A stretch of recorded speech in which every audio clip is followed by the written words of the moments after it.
O Supremo retomou nesta quarta-feira o julgamento do marco temporal para a demarcação de terras indígenas. O caso tem repercussão geral reconhecida e servirá de parâmetro para a resolução de processos semelhantes que aguardam decisão sobre o tema. A reportagem é de Marta Ferreira. Cerca de 650 indígenas de 20 povos, de 8 estados, de acordo com a articulação dos povos indígenas do Brasil, vieram a Brasília se manifestar contra a tese do marco temporal e mostrar a importância do julgamento que trata das demarcações dos territórios ancestrais para os povos originários. Do lado de fora do Supremo, os indígenas se mobilizaram e acompanharam o julgamento numa estrutura montada no estacionamento. No plenário, lideranças do Nordeste, do Sudeste, do Sul e do Norte do país assistiram à sessão atentos, entre eles o cacique Raoni e a presidente da FUNAI, Joênia Wapichana. A tese do marco temporal estipula que apenas as terras originárias ocupadas até a promulgação da Constituição em outubro de 1988 deverão ser demarcadas, ou seja, áreas sem ocupação indígena até o período estipulado ou ocupadas por outros grupos não podem ser demarcadas. O caso concreto diz respeito a uma disputa pela posse de uma terra indígena em Santa Catarina, habitada por 3 povos. O pedido de reintegração foi apresentado pelo Instituto do Meio Ambiente do Estado contra a Fundação Nacional do Índio e o povo indígena Xoclen.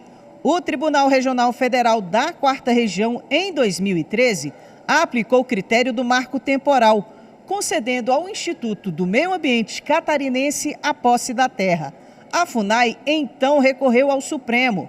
O tema tem repercussão geral reconhecida, ou seja, a decisão tomada aqui vale para todos os processos do tipo no país. Segundo dados do Conselho Nacional de Justiça, há 226 processos suspensos nas instâncias inferiores do Judiciário, aguardando uma definição sobre essa questão. O recurso começou a ser julgado no STF em setembro de 2021, mas um pedido de vista suspendeu a discussão. 3 ministros já haviam votado. O relator, ministro Edson Fachin, e o ministro Alexandre de Moraes votaram contra a tese do marco temporal. Eles entendem que a posse da terra indígena é definida por tradicionalidade. A divergência foi aberta pelo ministro Nunes Marques. Ele afirmou que a decisão do STF no julgamento do caso da terra indígena Raposa Serra do Sol, em que foi adotado o marco temporal, é a solução que melhor concilia os interesses do país e os dos indígenas. Na retomada do julgamento, o ministro André Mendonça começou o voto com dados sobre a população indígena no país. Há, portanto, uma concentração de 75,71% da população indígena nas regiões Norte e Nordeste do país. Em relação aos estados, 2 deles concentram 42,51% do universo total. No caso, Amazonas, com mais de 490 mil indígenas, e a Bahia, com quase 230 mil indígenas.